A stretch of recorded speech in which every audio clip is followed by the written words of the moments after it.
Catch up on the hottest panels from Pulse 2026, the UK's leading conference for retail and e-com professionals. Whether you couldn't attend or had FOMO from sessions you missed on the day, there's no need to miss out on this amazing content. It's all available now on Inside Commerce. Dig in and enjoy. I'm very excited to introduce to the stage the next session in this room, which is marketing measurement in the age of AI, what Shopify brands need to know now. Let's have a round of applause.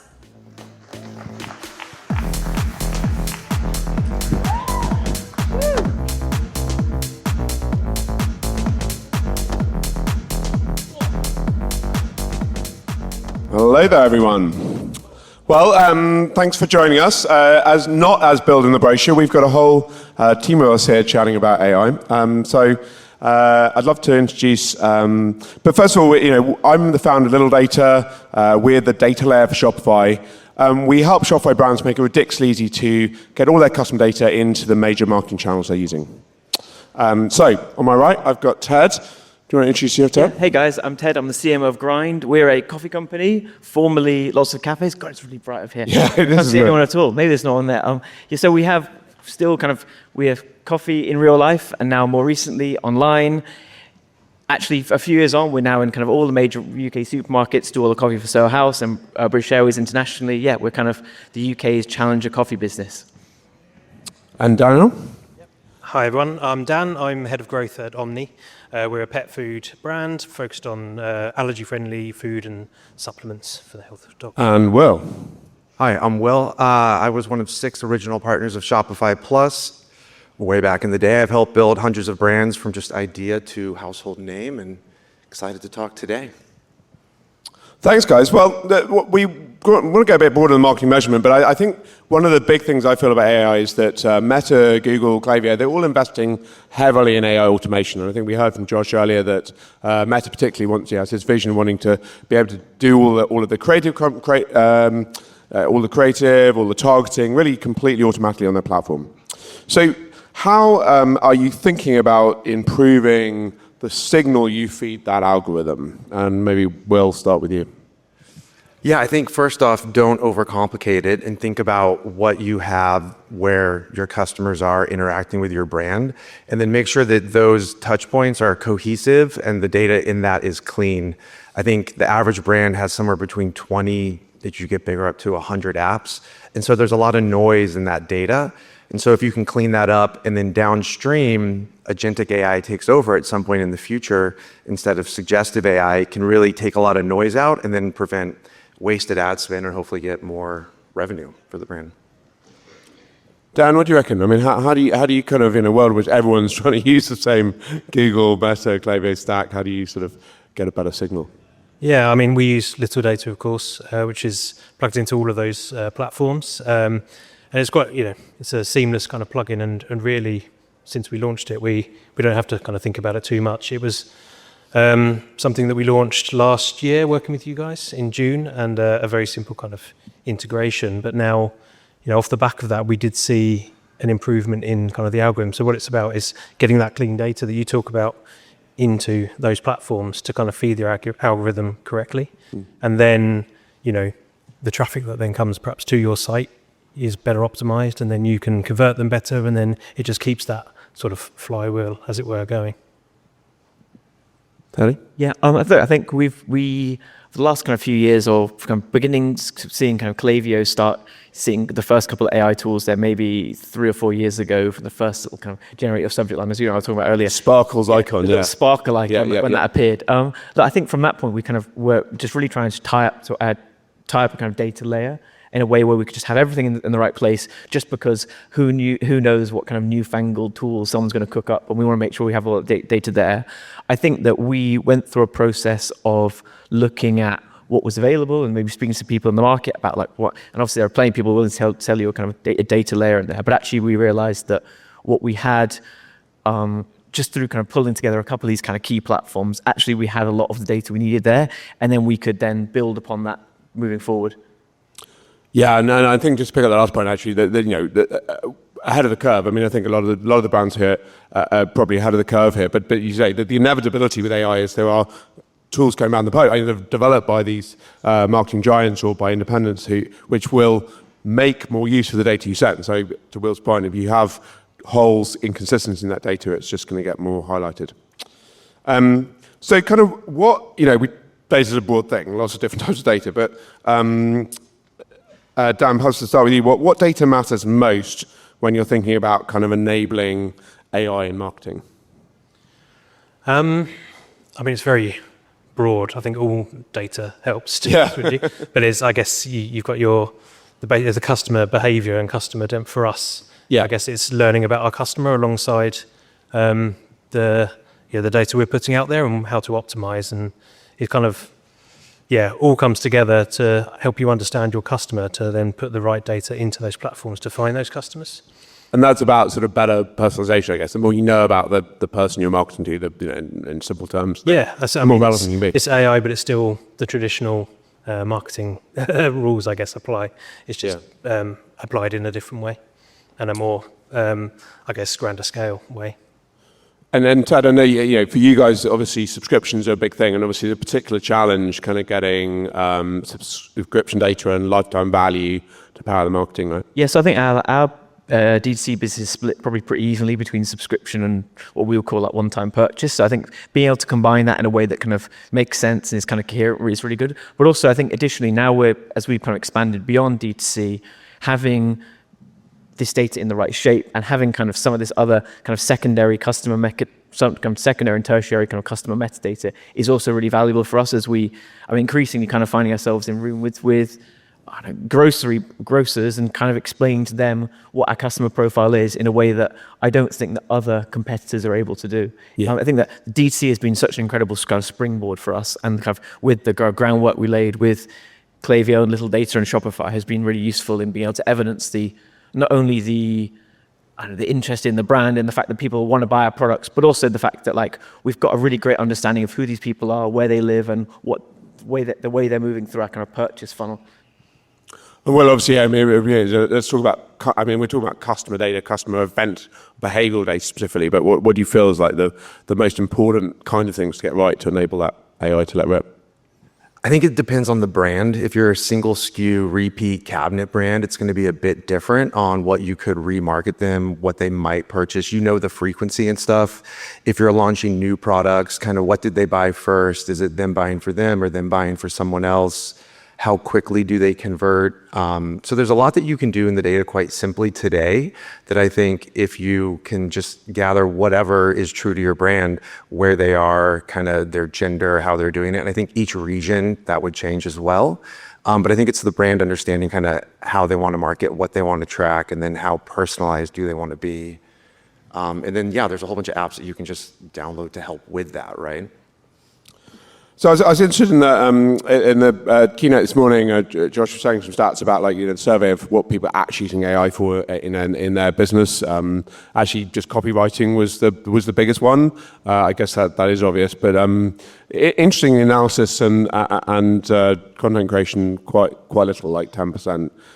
But yeah, Ted, what if you think about how your team is, what are they practically using AI for at the moment? So I think we've got an interesting one because we've got people running cafes and people roasting coffee down for us in South London. I think that we would have I think that broadly we found it's kind of an incredible kind of accelerator in empowering people who are in some ways super non-technical to have the capabilities of someone more technical. I think it's really interesting to look back at the way the business, even starting our D2C journey for probably 6 or 7 years ago, what that would have really looked like at a point where we maybe wouldn't have needed developers quite as early on. And I think that through some of these tools, and no doubt talking to ChatGPT or Claude every day, we can pull together a lot of some of this stuff. But I think we've also found that we can also just test a lot more. I think that the strength of this has not necessarily been that we can develop new things and develop new apps and internal products that we can use, but also that we don't have to think about them quite as much, where you don't have to go, oh, well, this is going to be 2 weeks of development time. It could be done in an afternoon. You can get a kind of MVP of something, or even a kind of internal copywriting tool or something. You can get it up to speed really, really quickly. And then actually you go, well, if it's garbage, you're like, well, don't bother. Like, you can start again. I think that experimentation factor is really, really big for us. And I think that, and of course, I think everyone's using it for a terrifying amount of copywriting. But I think we've been a little hesitant on that stuff so far. Yeah, I mean, you made a really good point before about the fact that most brands come to Shopify exactly because they don't want to have to, do all the boring stuff of putting the platform in place. And then it's similar with the data layer, right, where you what the stuff you want to be doing as a team internally is building the experiments on top of that on a solid foundation. Yeah, definitely. I think just the way that e-commerce teams and even marketing teams, I think that, and as you said earlier about kind of Facebook moving to a point where you maybe just give it a credit card and some JPEGs, or maybe even just a credit card and some product imagery, and it just does from there. I think there's a kind of opportunity where e-commerce as a whole is becoming less technical of it. People are going to have fewer developers and maybe more marketers, or maybe more kind of, I guess, some kind of e-commerce product manager role where people are just able to spin these things up. And between Klaviyo and Shopify and Littledata and the kind of the stack of tools, I feel that almost everyone feels like they're kind of on. You're able to get incredibly far with quite few people, but also increasingly non-technical people. Dan, what about you? How do you feel like what's AI actually being useful for internally? Yeah, I think it's started to touch all areas of our business now. We're still quite small in terms of our headcount within the business, so finding efficiencies is quite key. I think, copywriting was definitely in the early phases, but we've been using our creative team for quite a while now to create images for our ads and things like that. In terms of tweaking stuff, or actually coming out with new creative ideas? I think it's more tweaking stuff. We use some platforms that help us find the recipes for creative with them, like thumbs-up, hook score, conversion rate, etc. But then bringing that, it's the actual manipulation of the images and things. But we've had to be very careful with that because we feature dogs and things in a lot of our. Sometimes they end up with a pig's tail or something like that, which isn't ideal. So we have to be very careful, and our consumer are a little, nervous about it. And I think there was an area. I don't know if anyone else noticed this earlier this year, a bit of paranoia around it with customers. We had one customer get in touch with us and say, we've manipulated their dog and used it in loads of other ads, and was quite upset about it. And then but it was actually just someone else's dog, the raw photo. So I think there's a bit of paranoia around consumers. I would have thought that on the internet there would have been, if you needed training data for anything, it would have been pictures of people's pets. There must be a lot of pictures of dogs and cats on the internet just kicking around. That's true. You just need the permission to use them usually.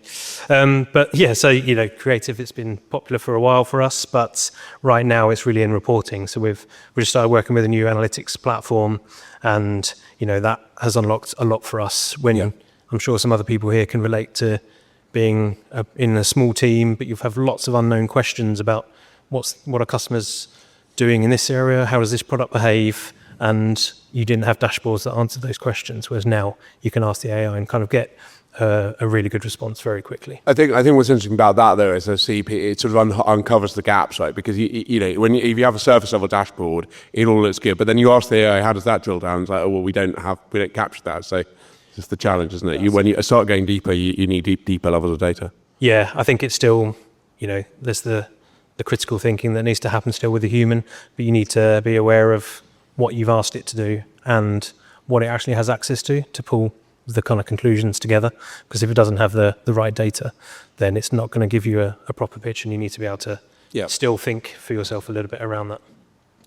So, well, let's follow up on this idea of the scary idea that you just give Facebook your credit card and it just does everything. There's no human in the loop. But I mean, maybe that world never comes, but we're certainly edging towards that, where there's less and less actual job. More and more of the actual campaign and creative is automated. What do you need to prepare for that as a marketer? You need to start recording or transcribing, I think, every good meeting that you have, every good design session, content session that you have, and then get source material that your company really buys into to then fuel the content, brand, design stuff so that Facebook or Meta or whoever can go actually do their stuff in a way that is true to your brand. And I think that's actually really exciting to Ted's point. People don't have to be technical anymore. They can just really focus on that user experience, the design, and the really fun part. But I think that's the easiest step today. Don't overcomplicate it. Just start transcribing everything. That is data for a brand, and that brand can use that data to then go fuel other aspects that they want to automate afterwards, and also take out the stuff that maybe they didn't like from that meeting or they didn't agree with. But it's easy. They're doing it today. It could be any meeting. That's probably the very simplest first point that I would start with.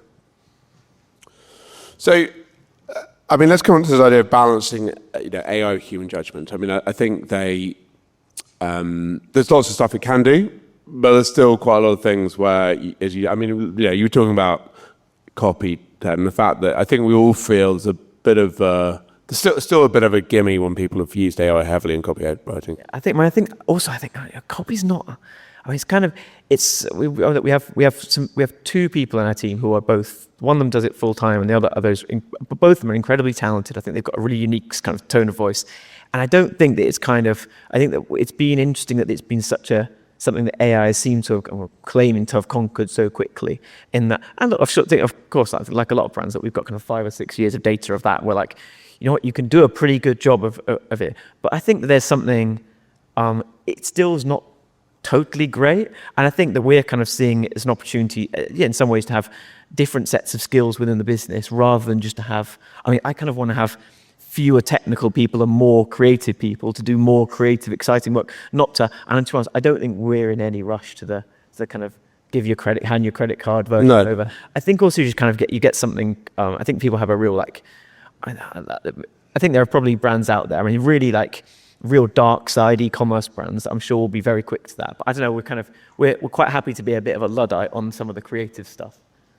Well, I think it's what you says. In a way, for you as a creative, it's a dream that you say you don't need a whole team of analysts and implementers to get this stuff done. Yeah, and I think, it's really shilling here, but I mean, that was something that was really great for us for Littledata, and the fact you can you set it up really in probably 10 minutes. I think we set it up, I don't know, maybe 2018 in probably 10 minutes. And then we kind of had a look around and we were like, hey, this is working really well for us. It was basically, we were pretty hands off on GA almost entirely. And we kind of never looked back, which has just been really great. And I think that's kind of an opportunity that I hope that AI is going to continue to unlock in other things that we can, spend as little time as looking at GA as possible, or certainly setting up pixels. Yeah. I just think we're actually close to them being ready. Like the speed of the development with the ad platforms to doing that is so crazy. So to set up something that can capture every single event on site across every single piece of tech, it's critical for that moment where maybe you're going to test it and you don't want to be as scared about it.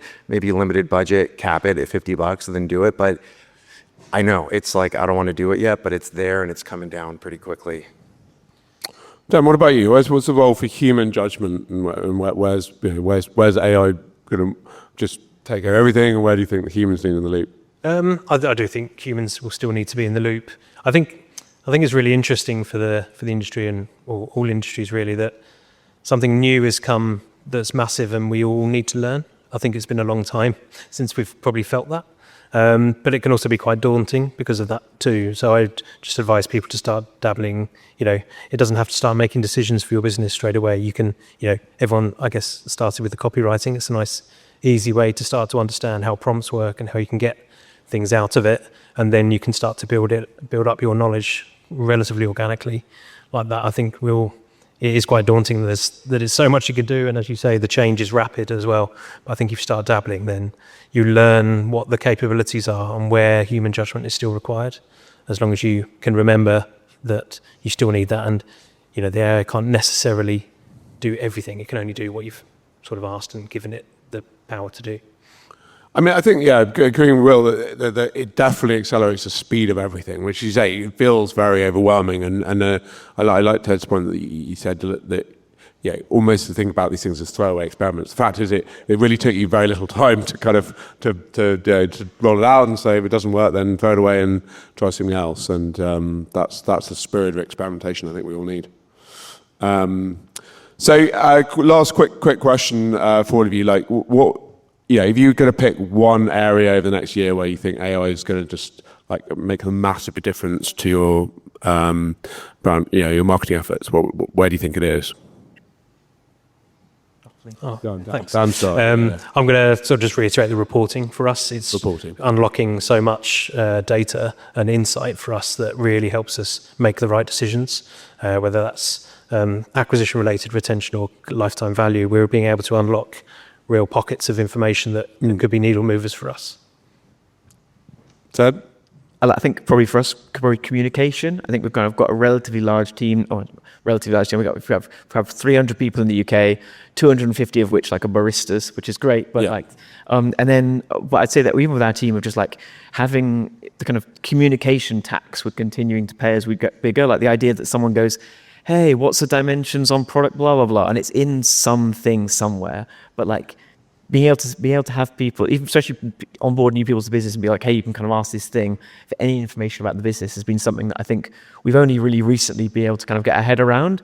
But I would kind of encourage anyone to have a go at that in terms of just like giving your kind of setting up your business.markdown file and allowing people to go and ask it questions has been a really good one for us. And just like a massive, just like removal of just like a tax of people asking each other little questions. Sorry, in some ways not a very exciting one. No, but an important one. I don't know if you just put the slide on the screen just to finish off. If anyone wants to get a free trial a little later, there's a QR code there you can scan. We're offering a special deal for demos next month.